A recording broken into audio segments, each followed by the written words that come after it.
So, welcome to Not All Queers Wear Capes, the evolution of queer women characters in mainstream comics. Hi. My name is Rain. I am the co-founder and editor of Latinx Geeks, and I'll let the other two introduce themselves. And I'm Alexis, the other co-founder of Latinx Geeks. And we're on Twitter, Instagram, Facebook, everything. Yell at us. We'll yell back.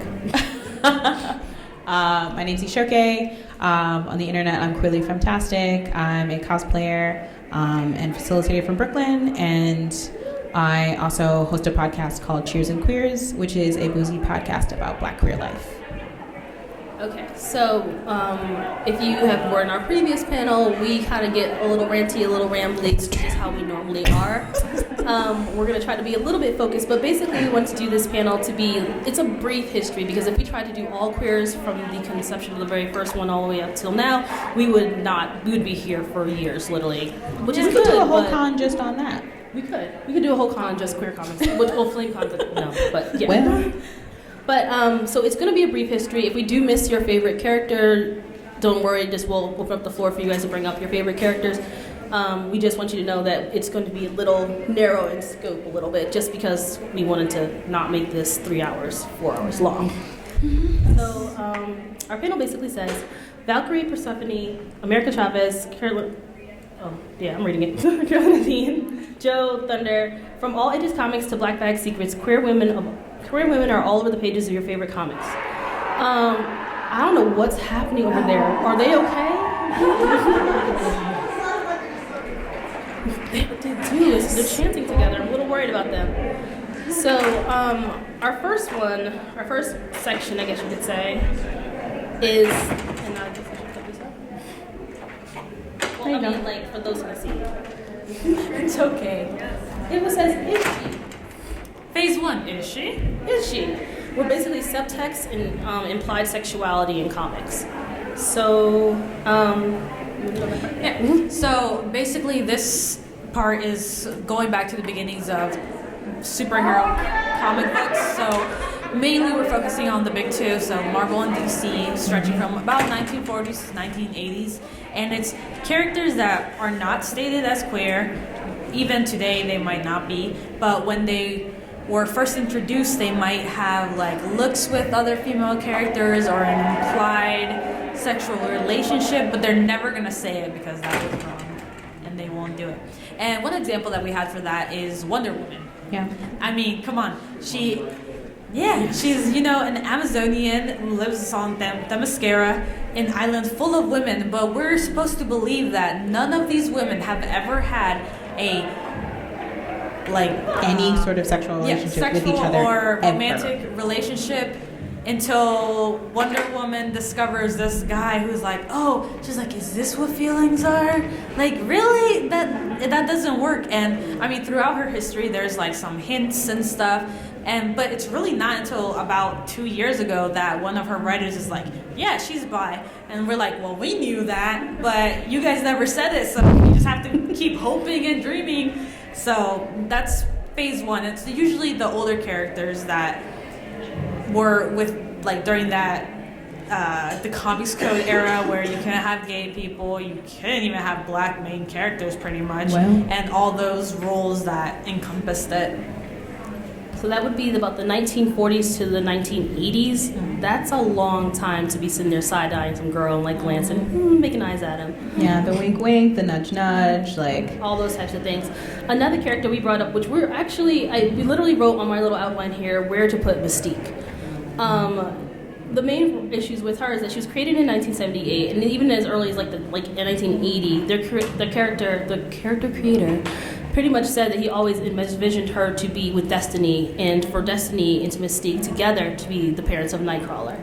But the Comics Code put a kibosh on that. They were never able to say that. Like, it was, they had a relationship, but they had to allude to it. Yeah. They had to use secret words for how they define their relationship, and it's not until much later that they're like, "Oh yeah, that was This was my a thing. yeah, this was my lover." I think is the word that they used. Mystique always referred to Destiny as her friend, it was significant because Destiny was the only person in the Brotherhood. We're real deep in the comic history here, but like Destiny was the only person in the Brotherhood who Mystique ever referred to as a friend. If you really want to go into some old comics, there are a lot of them are digitized though, so go online, look them up, you can find it. You'll find that Destiny's her friend, her companion, her close friend, my dear friend. And then I don't know how to say this word, but I think it's Lehman, or something like that. Somebody help me out if you can find it. But it basically means like it was kind of like her unlawful lover. It was like a kind of like an archaic old term that we don't use anymore, but it was used in the comic. I pretty much think by an FU by the comic writer to be like, I'm going to put it that's her lover in there, but y'all don't know what that word means, so ha. And it was only not until 2001, which is a long time, 1978 to 2001, that Destiny was more explicitly to be explained to be Mystique's true love. And so they actually probably have the longest ongoing queer relationship from the 1980s all the way up until 2000. There's some bad things that happened recently with them, but fine. They have had pretty much the longest one that we could find, unless you guys know something else, ongoing queer relationship pretty much in female comic book history. I would love for you guys to tell me there's somebody else, but I think that might be the longest one. Yeah. So that's, the implied, this is gonna be quick. That's pretty much the implied queer. Do you guys, we also wanted this to be not like us just talking at you. We love comics, we love to talk to people and engage with them. So do you guys have any other ideas of anybody else who was implied but maybe not necessarily explicitly explained to be queer? Or in that sober age, golden age. I didn't think so. Yeah, it was really hard. When we found this bunch of guys, we're like, guys are everywhere. Oh my gosh, yeah. But there wasn't as many females. It was like Mystique and Wonder Woman, and we're like, everybody else was very questionable. Maybe I'm just overreading into this kind of thing. But there was tons of guys. Guys were looking at each other all types of ways, boy. That should be a whole other panel. Maybe not here, but woo. Somewhere. Maybe we'll do it at Flame. Yes, lots of spandex and things. So phase 2, from 1980s to ongoing. Okay, this is the retcon era? Mm-hmm. Yes, that's the retcon era. So these are characters that, when they were initially introduced, they weren't meant to be queer, and there were probably no plans to introduce them as queer later on, but they get retconned with, a new storyline or a new writer that they have been queer the whole time, or that they're finally realizing this queerness. So it's not new characters, but it's characters that have been established for a short minute. So one example of that was Renee Montoya. She first appears in Batman the Animated Series back in 98. I don't remember the exact year, I'm sorry. Like 98. And she gets introduced into the comics because she was a really popular character on the show. But in the comics, that's in Gotham Central in like around 05, 06 when she gets that storyline. And she gets outed by Two-Face. So now you have this character that has think about that. has had a history, but that's never had a gay relationship. But now they're saying that she has been a lesbian, and this is her story. 1992. Thank you. Come on, internet. There we go. Yeah. What service do you have? Yeah. Seriously. But yeah, so that is one character that was changed, and now she's one of the bigger lesbian characters in DC Comics. And another one that we had was... Okay, I just got to show this picture because it's my favorite. Love. Harley Quinn and Poison Ivy. Yeah. Yes. So this is the one that everybody thinks about when you think about like an on-page women-centered relationship. And for a long time, I was like, this is it. This is the only one. And it was why for many, many years I was like, Marvel has my money, but DC has my heart. Because of Harley and Poison Ivy. And we talked about this a little bit earlier, like neither of those characters was introduced as a queer character. Both of them were always used as villains / foils / sometimes punchlines. And then, we started to see this relationship develop. And I will argue this 5 ever. It is one of the most healthy relationships on a comic book page, full stop. Yeah. Like, legitimately. Now, it wasn't always, but we've gotten better. Yeah, and I mean, they show up in the 90s, and Holiday Nights is that episode that pretty much I'm sure everyone has seen at least once. That moment. You know, they're like in the car and they're like having this shopping spree, basically stealing left and right. And I mean, a lot of people look at that and like, oh, they're definitely dating. And that has translated onto the page since then. And I mean, in Bombshells, what, one or 2 years ago, they finally kissed. They finally had that official kiss. That's love the clap. You know, it's no longer that implied kind of no. It's real, and they acknowledge that, and that was a very important moment, I think, because they're like we said in phase 1, like you just had to be like, oh, maybe they are, and they represent me, but you know, I'll never know for sure. Yeah, it was a nice progression from like phase 1 where with Destiny and Mystique they stood next to each other, they danced, they held hands, but they like never really were that close to like full on makeout session roommates. with Harley Quinn. Their roommates, yes, gal pals. Between Poison Ivy and Harley Quinn, where they're like, yes, boom, yes, finally. I knew it. Yes. I knew it since I was a little kid watching that show. I knew it. I didn't know what game it was, but I knew it. So there's like been a number of characters. One of our favorite current very queer superhero characters is America Chavez. Yes. Oh my God, tell Gabby we love her. Yes. I always Gabby do. can just I always tweet her. do. Yeah, no, I tell her all the time. So America Chavez technically originally wasn't a queer character. She is like the end all be all right now, but she wasn't. Yeah, because when she first appeared in Vengeance, she was this hypersexualized Latinx 16-year-old girl who didn't wear underwear because that's what the writers thought was important to know about her. And she was very straight. She was that typical fiery Latina who was going to seduce all the guys, and you know, she had relationships with men. And then bless Kieran Gillen and Jamie McKelvey because they took her and they made her a real character. And they even added that, oh no, that was just a phase.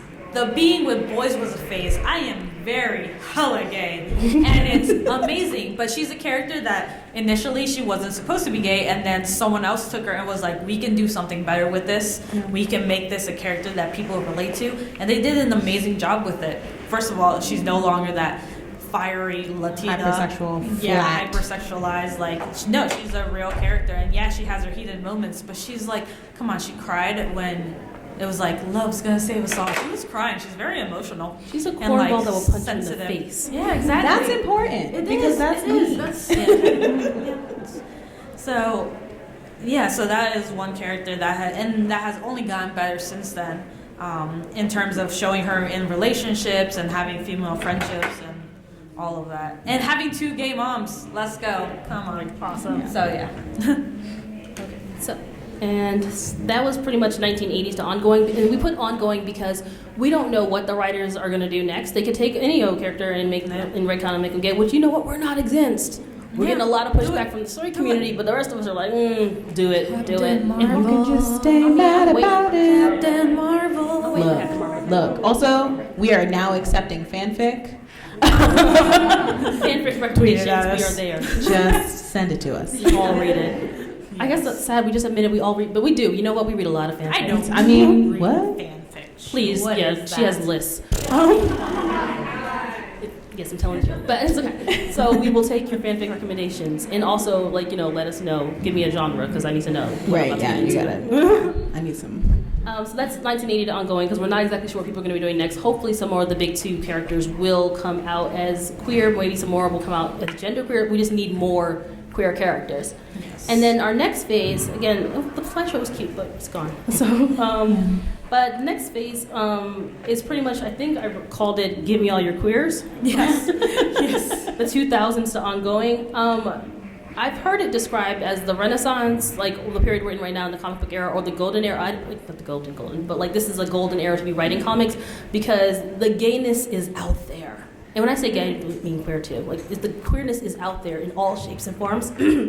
And now we're in the big 2 as well as in, well, I mean, my favorite publisher right now is Image.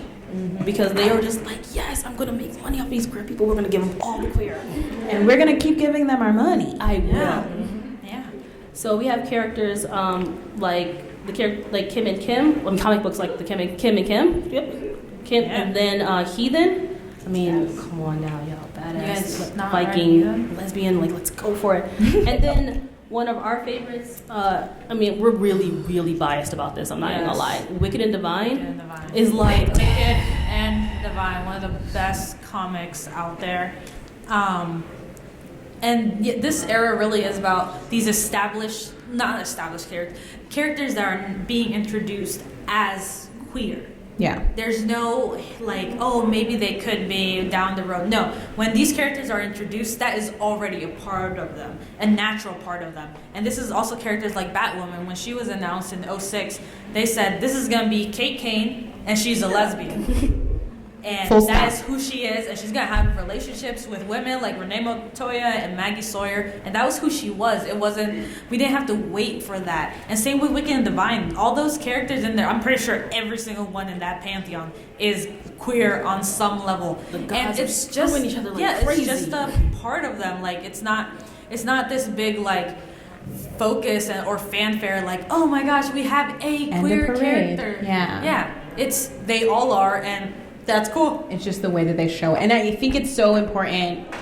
I just got into WicDiv this year. Girl, it's ending this year. Like, we don't have to talk about this now. I'm wearing a lot of makeup and I don't want to cry. But the way that the characters are not, similar to what Alexis is saying, like the characters are not just like queer and flat, right? This idea of like the queerness is what we know about them, and the only thing that draws us to them, makes us excited about them, or makes us want to keep reading.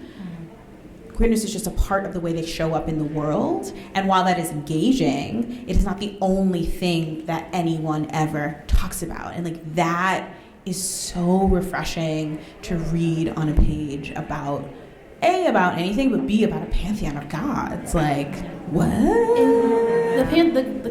In WicDiv, you have an array of characters. It's not like you said, like the one queer character. There's pretty much like a character for you in there somewhere. You can relate to somebody, something in the pantheon, and they're gonna die in 2 years. They ain't got time to worry about who's gay, who's not, who's screwing, whatever. Like well, I'm not gonna spoil the whole thing, but like the plot line is they're gonna die very shortly. So they got to get it going. They don't have to worry about who's being gay right now.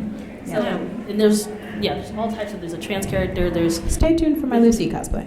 Ooh, nice. Lucy cosplay. It's coming. That's so cool. That's why I need that white tux. I mean, I should have known from the moment I saw the first cover that this was going to be my thing, because I was like, I shouldn't be attracted to drawing. Yeah, but who had to force you to read it? She did force me to read it, because I was at that time starting to give up on comics. I was really frustrated, and then I was like, oh, but all the gay. And then I was like Laura, like. So, also, if you haven't read WicDiv, please do yourself a favor. Read Wicked and Divine. It's a really good comic. Do it. You can read it in trade form if you have to, because you might really want to marathon that real quick. You do. You do want to marathon. So get on it. Trust me. And in the big panels, like look, there's a big party. I'm just gonna say this. There's a big party panel. There's a lot going on in that party panel. Yeah. They're even and think Sense8. Yeah. There's a lot. Yeah. There's a lot going on in that party panel. All of your eyebrows went up. It was good. The writers of it, the creators of it are the same creators from the Young Avengers. It's Karen and Jamie. They're amazing. Their colorations and Matt was in there for the Avengers. Matt Wilson. Yeah. So if you like that kind of art style, you're pretty much gonna like WicDiv. And also, Kieran's writing of queer characters is so on point. There's never a feeling of tokenism, and he just never feels like he does it for shock value. Yeah. He like genuinely understands the characters and understands their queerness, and understands they in a hurry, they gotta die. But also, I mentioned that because in that party scene, you can't convince me otherwise. That was a little America Chavez in the corner. She had a wrong verse, but I believe it. She's not supposed to be an image, but whatever. I was like, nobody get them in trouble from taking them over here. But they did America Chavez, so I think that I swear that was a little America Chavez in the corner. I'll have to find that. Exactly. She could be there. Thank you. You agreed. Canon accepted. Except that she's exactly. Thank you. Somebody do. So I heard a whoop whoop over there for Kim and Kim. Yeah. Whoop. Yeah. I had no songs, but Kim and Kim has like they have trans characters. They're basically kind of badass and they kind of scare me a little bit. Riding on the motorcycles and the bikes and the cars, but another. I think is that Image also? Wait, no, that's not Image. That's somebody else. Kim is an Image. Black Mass. Yes. They're another comic. They're another publisher that's basically like, look, DC and Marvel aren't giving it to you, so Black Mass, Image, Vault, this has Heathen. They're going to do that. Characters that are very much queer from the beginning, but also their queerness informs who they are. But again, they're not defined by their queerness. I think often about Delirium. Because I'm obsessed with Neil Gaiman. And B, like specifically Delirium's relationship to death and dream. If you haven't read Sandman, it's classic. Do it. And it informs Lucifer.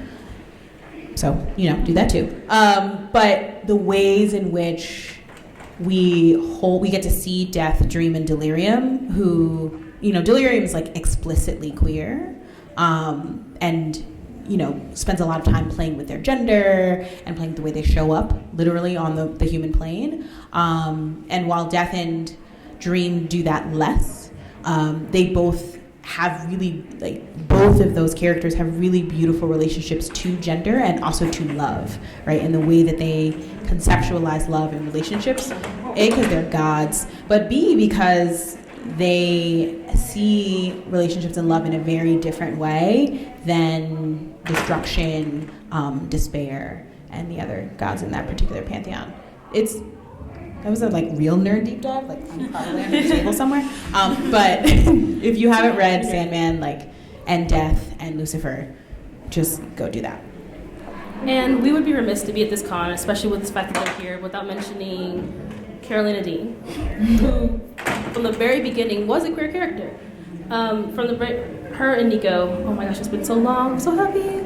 I'm happy that the show confirmed them together, but then only recently the comic went with there too.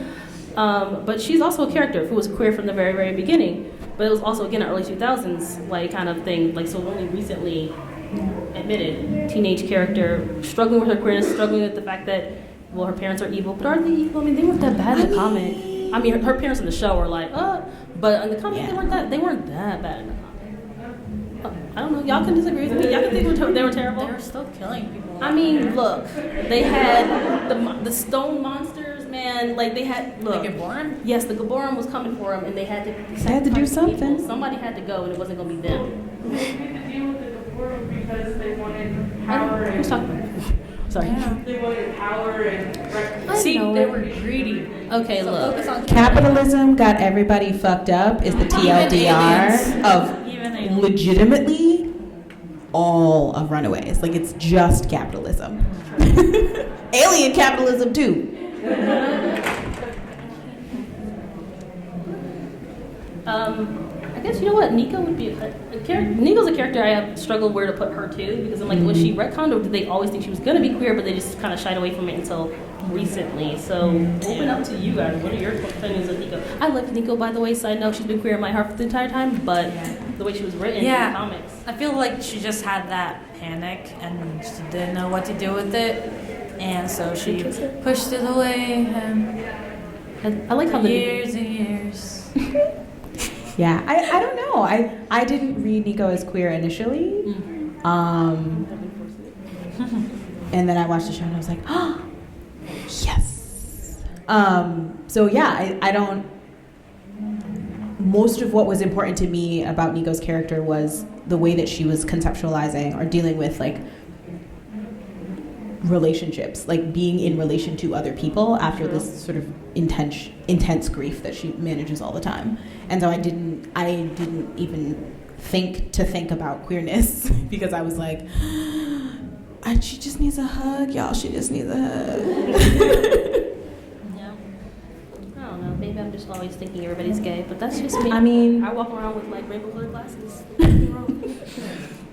And then our last phase is not actually an ending phase or anything. It's just what we're extremely happy about. The newest progression. Evolution in the line of things are. We called it Kids Are Queer Too. Like, so basically, the adults didn't pop up as just being queer, but kids are queer too. So there's a lot more queerness in all ages comics. Some examples we had were Lumberjanes. Any Lumberjane fans out there? Yeah. Joe coming out as officially a trans character. Huge. Like, that is something that I can point to my little cousins and be like, see, look, like, explain to them. Like, it was something that they were reading Lumberjanes anyway, and it was kind of like, oh, okay, and they moved on. It wasn't a big deal to them. And that's awesome. Yeah. Like, that's the kind of thing where, like, all the adults were like, what is going on? And the kids were just like, this is cool. This is cool. And it's kind of what we want. We want it to be a normalized thing. They feel like trans kids and queer kids should be able to see themselves in the media that they consume. And so having a comic, well, graphic novel is the way most of kids I know read it, like in the trade form.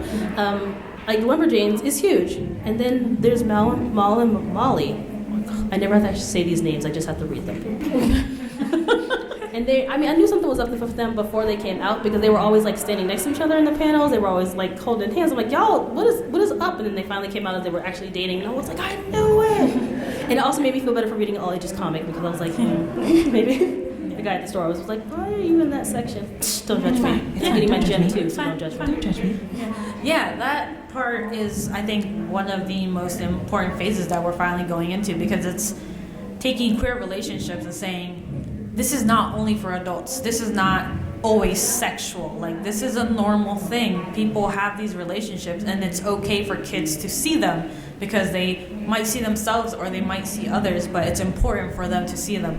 So one of my favorite writers, because he's awesome and just like really nice, Jeremy Whitley, who even though he always says he's like, I'm a straight white guy, but he makes sure to have these characters like black characters, Asian, Latinx, queer, everything. He makes sure to include that, and he does it in family-friendly comics. So you have Princeless, Raven, the Pirate Princess, and Unstoppable Wasp, where there's just these casual queer characters taking over left and right, and he does it in a way that he makes sure to ask people, like, hey, am I doing this right? Is this okay? Can you read this? Like, I've done that for him a couple times, and he's very aware of it, and we need more writers like that, making all ages comics, just saying, this is fine, this is normal, this is part of life. Like, people are gonna have same-sex relationships, and kids don't care. If anything, they're gonna be like, ew.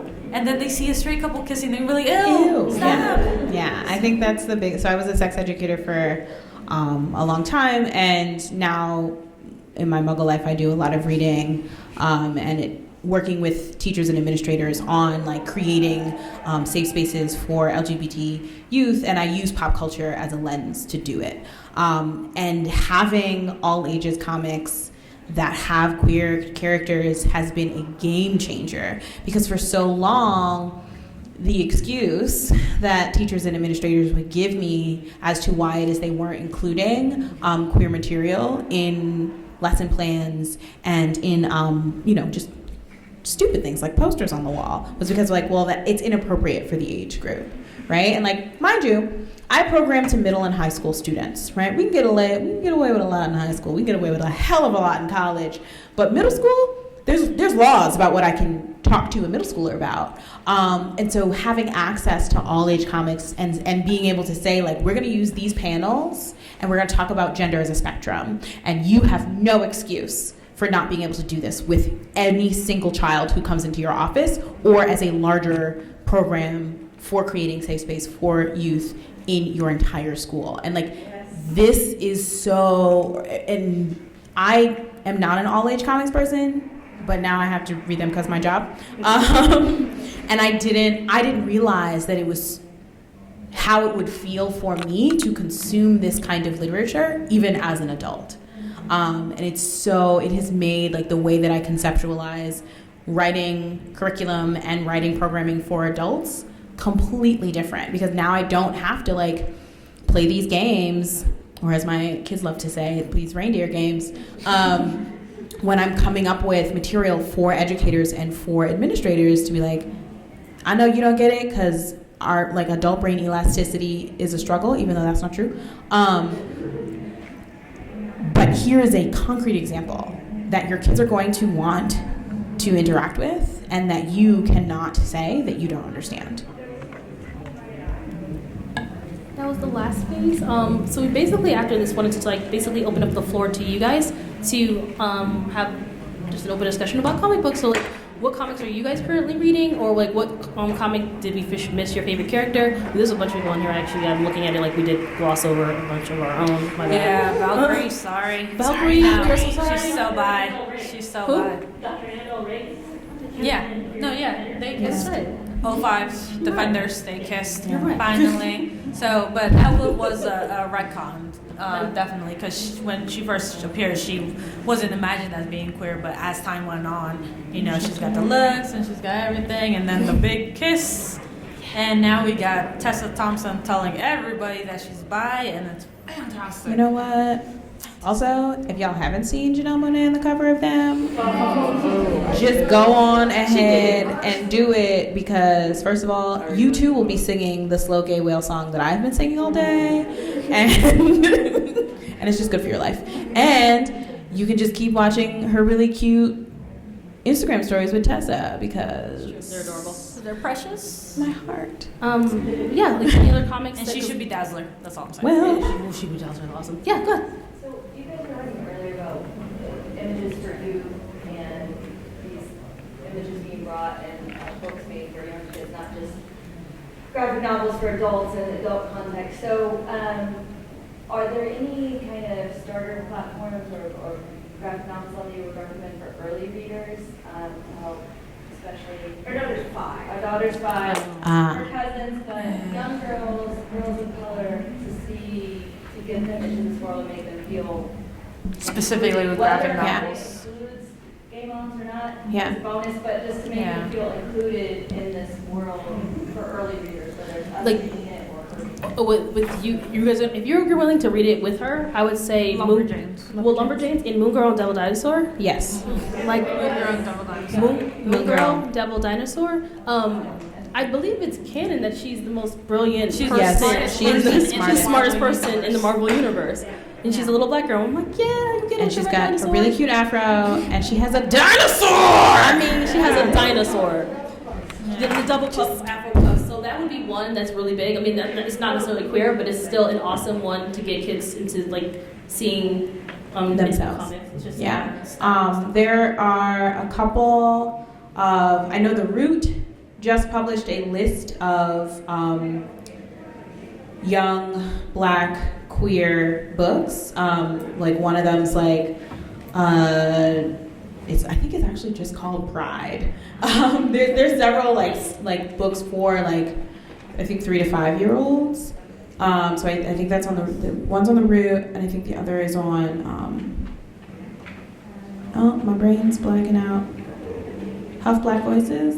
I think it's Huffington Post Black Voices. Email us and we can try to get Yeah, I'll give you some yeah, email us and I'll just Because give you the curate a link. list. Yeah, because we actually do I'm have. sitting here trying to write down everything. Yeah. We have actually a list for We young all readers. have like We all have like nieces, nephews, like Yeah. little cousins that we all We're have, trying to. that we slide little things to and read comics to. So we do have a list. 5 is a little younger than I had on mine, but that doesn't mean I can't find you. So Yeah. we will get you. especially if you're like reading with them. Yeah, I mean, and like sometimes you're the gay auntie, and so you bring the books. Yeah. So and it's I mean like there's no age like limit where you're like okay now we can start talking about this. Yeah.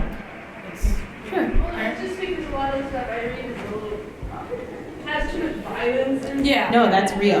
That's No, real. another one that might be some issues might be a little bit actually are out of her age group, but have moments where certain issues that she could read is also Unstoppable Wasp. Oh yeah. Jeremy Lilly, and because also in those issues has a big focus on STEM, girls in STEM specifically, and going into sciences and like interviews also scientists and stuff like that, and it's an all girls team, so it's just one of those, and even if they don't read it, just seeing those images, like my niece is 18 months and I got her a Captain Marvel book, Golden book, and a Wasp one, and she is obsessed with them. She goes through all the pages and points and is like, plane, because, we got Star Wars. and yeah, get the Captain Marvel one and the Wasp one, they're great. And she is all about them, and I mean, just seeing those kinds of images is, even if you can't Yeah, there's a read it, Black she Panther can- one too, right?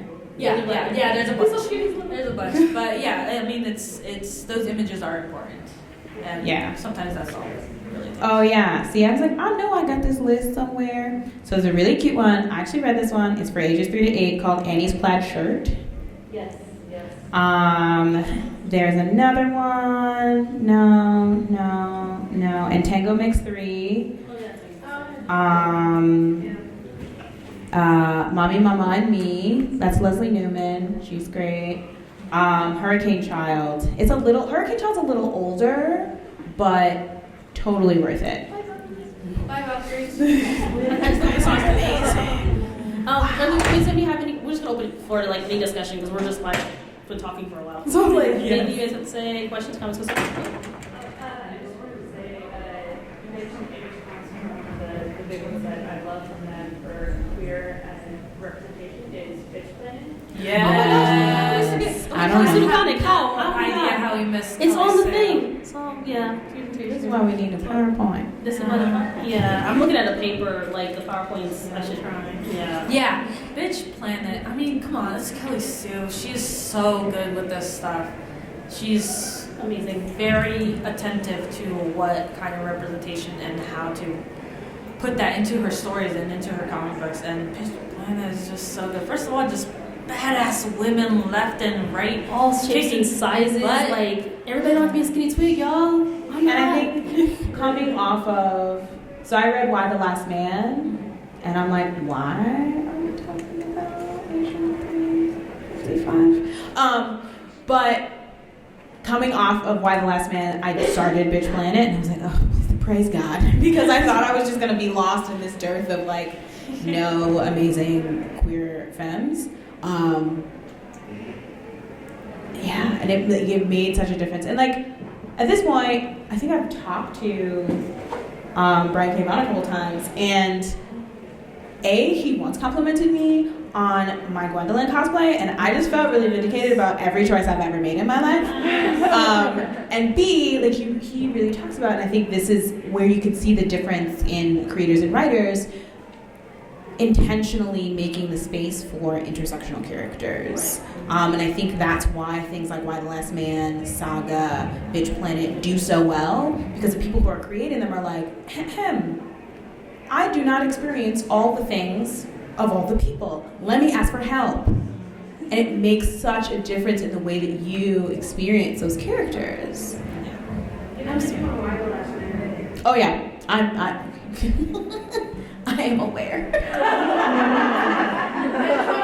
Yeah, listen, I've been waiting for this for so long. Montrose is the one that has queer characters. Any other questions, comments? Oh my God, T. Franklin. So she's great. If you ever go to New York Comic Con or are in New York, just like hit her up. She's like legitimately an amazing person. But Bingo Love is one of the best examples that I've seen of like the power. Like we were talking about queerness and money in our last panel. Queer people will spend money on seeing themselves. Bingo Love would not have existed if people didn't legitimately just send that woman their money. And like yes, we can like spend a whole, like why don't we have a panel on Bingo Love? Like 2 older black queer women. What? Who's writing that? Legitimately nobody. Because we, for some reason, think there are no queers over the age of 35. And I'm like rapidly approaching that age, so I'm like, what's gonna happen to me? Am I gonna explode? Like, I don't. And B, like really just the conceptualization of really thinking about how did these 2 people go through their whole lives and have to sit on their queerness.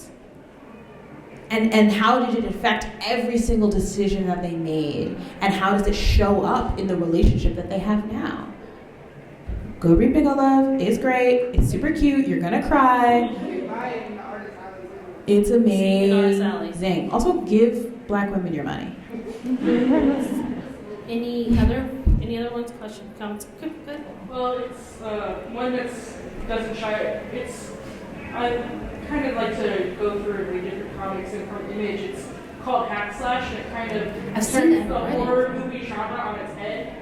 And the main character is a very brash bisexual woman who doesn't shy away from the fact that she's bisexual. Nice. Everything, it's not a main thing, not a main aspect. Like romance is the main aspect of it. It's kind of fighting to survive a lot. But it takes, like, it does crossovers with like Chucky at one point. It does deals with all these different genres and everything, and like the cheerleaders that kill, stuff like that. And it's a really interesting comic book series, and I've read it all the way to what it's currently coming out with, because they've reloaded it recently. But it's not so much they've reloaded the whole thing, they just kind of continuation. Because it ended back in the early year 2000s, and then they kind of rebooted it. So, but it's a really, really good series, and I recommend it. I mean, it is based on kind of horror movie genre almost, so there is violence, but I thoroughly enjoy it. So.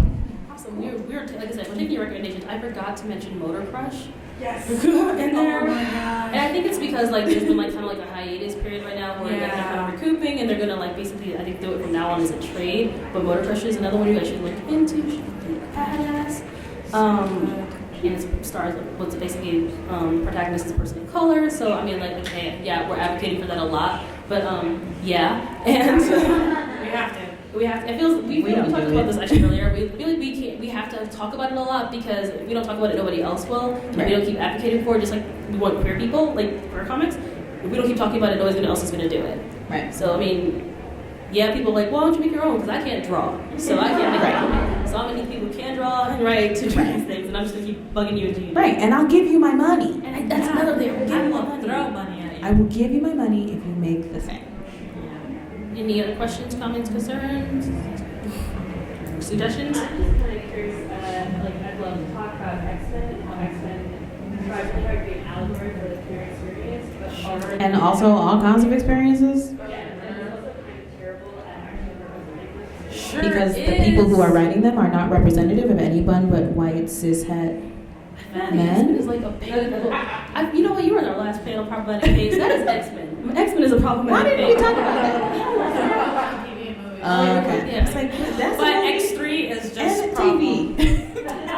X-Men is a problem. You're right because like, it's like they're trying to be all the things to everybody and then failing at every single thing. Legitimately. They're terrible at it. And the sad thing is like it goes throughout the entire like X-Men books. It's not even like one. It's like you have like 25 of them out right now. How are you terrible like in half of them? Like what is? How does this even? And it's coming from a person who's like a really big X-Men fan. It's like depressing sometimes when I'm reading the comics. Like how is this possible? How do you I think it's stopped. wrong? I had to stop. My dad's a huge comic book person. Like he loves X-Men. He's the reason that I read comics at all. And I just was like, I'm so tired and frustrated with this continuing allegory that is painful to experience. Every now and then they just come back in. Yeah, what am I on now? Nope, I dropped that. Never mind. Like I've a whole cosplay collective back in New York, and so for a long time we just cosplayed Marvel everything, and so we spent a lot of time talking about the ways that X-Men sort of got the short end of the stick.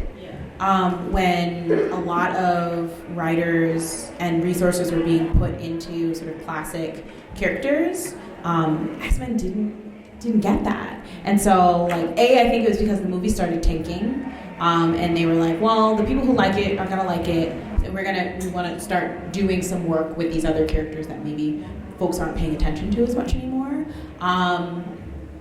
But like the way they always mismanage Black characters. Like they always mismanage Black characters. Any character? Like Yeah. You're right. You're not wrong. all. Every single one. And I feel like they I'm not good with their habitually always end up screwing up the way they handle their women characters. Like sometimes I feel like they've gone like stretches and I've been like, yes, we're doing it, and then somebody falls off the wagon. I'm sick of seeing Jean Grey like pain. Stop. Just, we don't have to do this now. Because if anybody says Jean Grey to me again, I'm gonna lose my mind because that movie is gonna be terrible.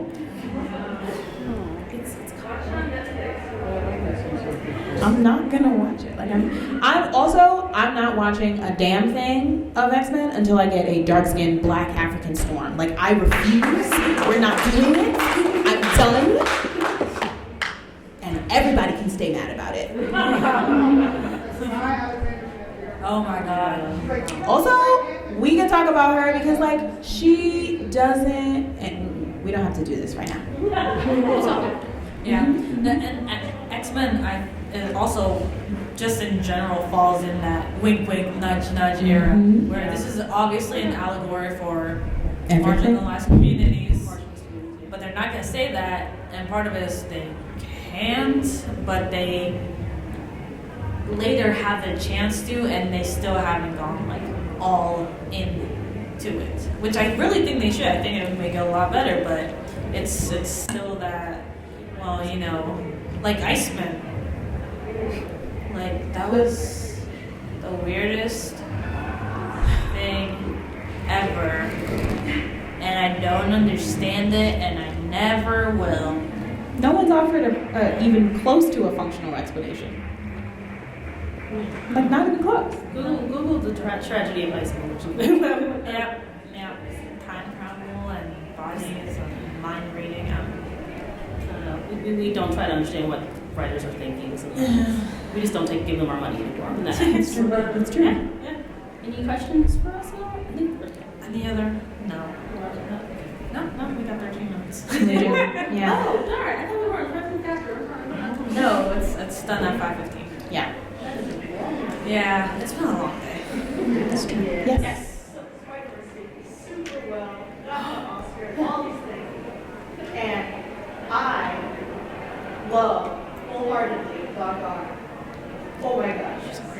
But why does everyone that has to come off as like, even if they are just like a little bit gay, have to be a bad guy?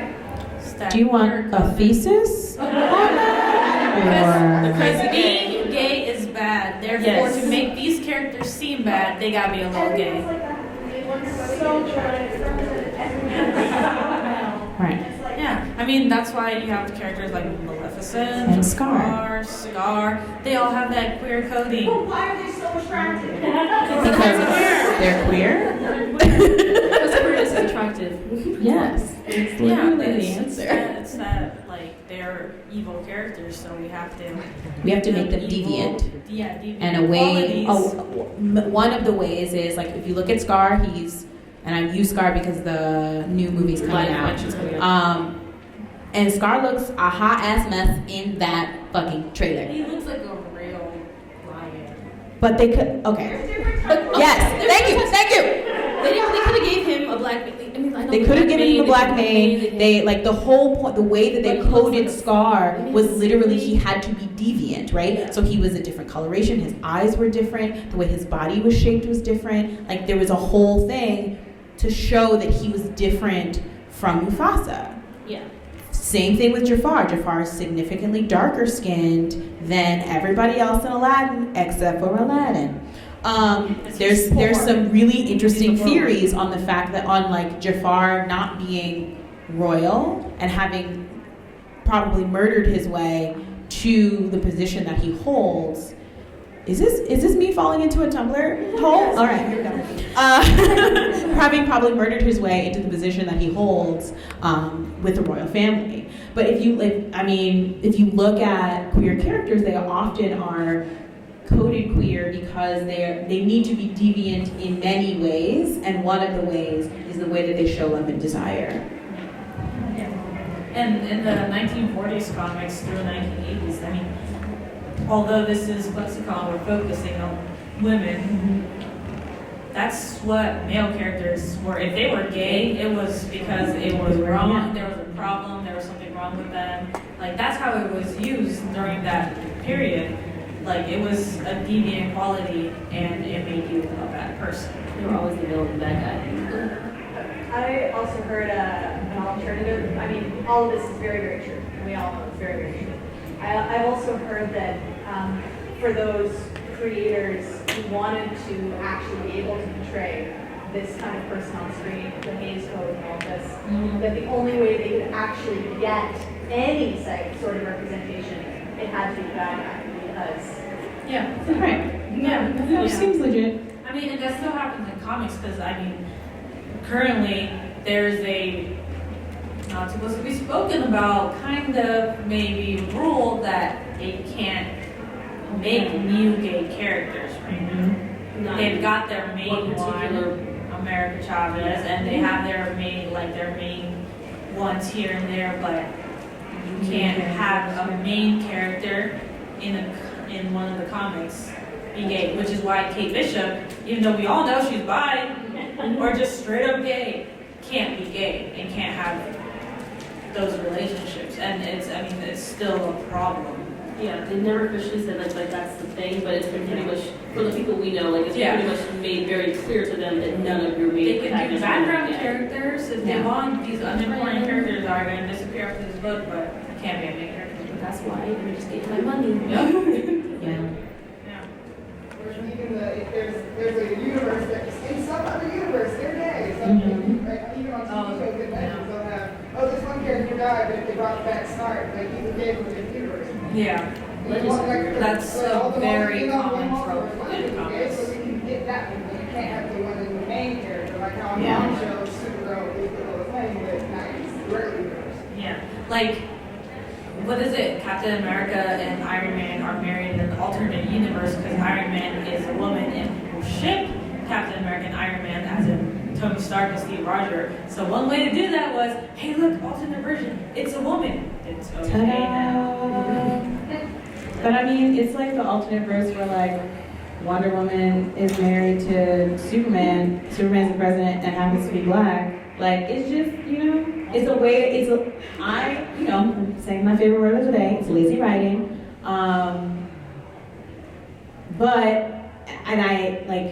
A, it's lazy writing, but B, it's a way for writers to get those storylines in there, even if they are momentary storylines. Which is sad. So go ahead. speaking of lazy writing and also about like ways about Okay, I did because when Buffy, I was really into Buffy when the show ended. And that was really sad. So but then I was like, it's going to continue on the comic form, yay! And then I had to stop. I went to what year was that at New York Comic Con? They had the Buffy Comics panel. It was probably like one of the anniversaries. It was like a 10-year or 20-year anniversary of Buffy. And people just kept, 3 years, it was several years ago. People just kept talking about how much the comic had broken their hearts. Like that was like a theme to the writers. they're like, it's a comics, you know, because like you're really and do all this stuff, and I'm just like, you're not doing this well. Right. Like if you're gonna do it, like put your whole ass in it. Like, like come on. Just go for it. Just go for it. Yeah. Or have these very one-dimensional, like tropey characters, or shifting a character in a way that essentially changes who they are and ruins our relationship with them.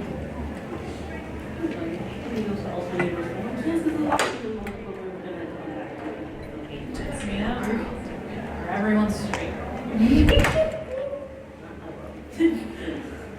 I feel like we have to talk about Render, even though it's Mara, but this is going to be here, but we have to talk about Render. I'm so sorry. It's fine. It was in the PowerPoint. It was in the PowerPoint. And we talked about it upstairs. Yeah. Now we're talking about it. Yeah. I just, and we actually talked about that during my last panel. She's amazing. The way that these writers have handled her has been like, I'm a queer black woman with locks. Like seeing myself on the page changed the way that I moved through the world. But I think what has been really great has been the writers giving her space to be complex. Like, she doesn't always do the right thing, and she doesn't always want to. And that, I think, often, A, we don't get to see Black women wrestle with morality like that very often. And B, we definitely don't get to see queer characters like interact with families very often. I think that is the piece of Thunder that makes her so compelling to me, is that like, she has this very healthy relationship with her whole family. Like, nobody, she's not an outcast, she didn't come out and then like everything exploded. Like, they'd be like, what's up? How's your girl? You all right? You a whole doctor? That's cute. Like, she, like, it's this whole, like, it's just a part of the way that she moves through the world, and her family's like, okay. And also superpowers. Like, it's so nice to, like, not, because I feel like we've talked about this a little bit, like, the families and queers can often be stressful when we consume them in media, and also in our real lives. But not, like, reading through a scene with Anissa and her father, or Anissa and her sister, or Anissa, like, or them, like, just sitting down and having dinner, like, being able to see that in some world that is possible is amazing. Yeah, because you see how like characters, if they show their families at all, because apparently themselves sprout out the ground.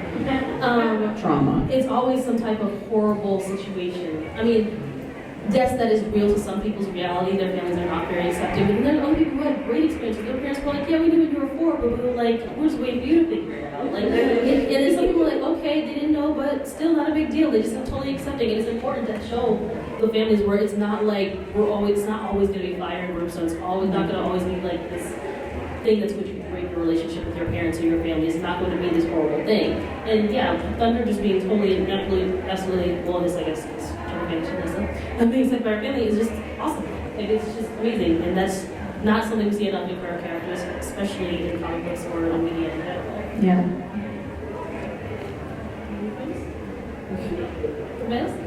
Anything else? That would be the last one. And then we'll take it home. Okay. So I like to, put my money where my mouth is. Yes. And I would love to hear recommendations of queer creators.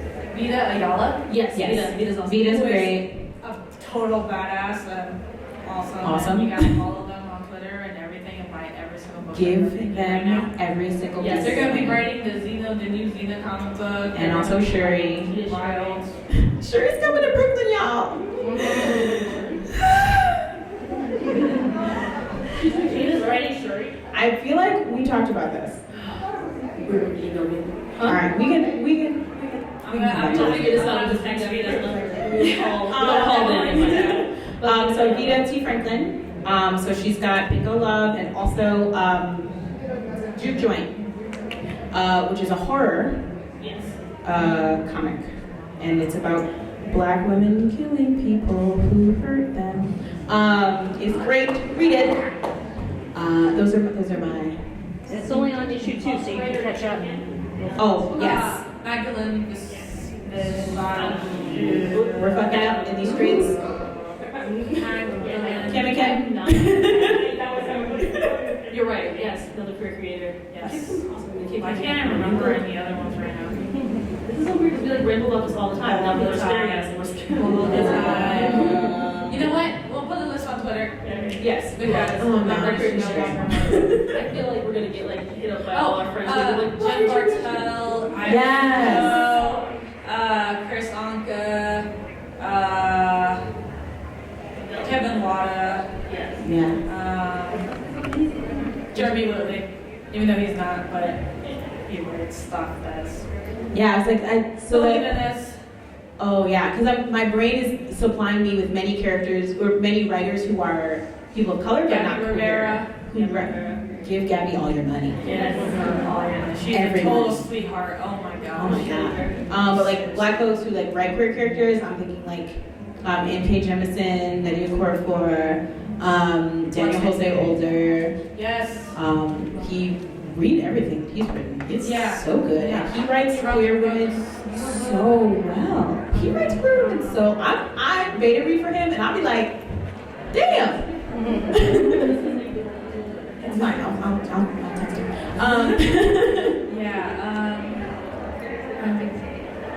Well, we'll put up a list together. We'll tweet something. Well, also, the Beyond Anthology is full of queer characters and is full of queer creators. So Beyond Anthology, look that up.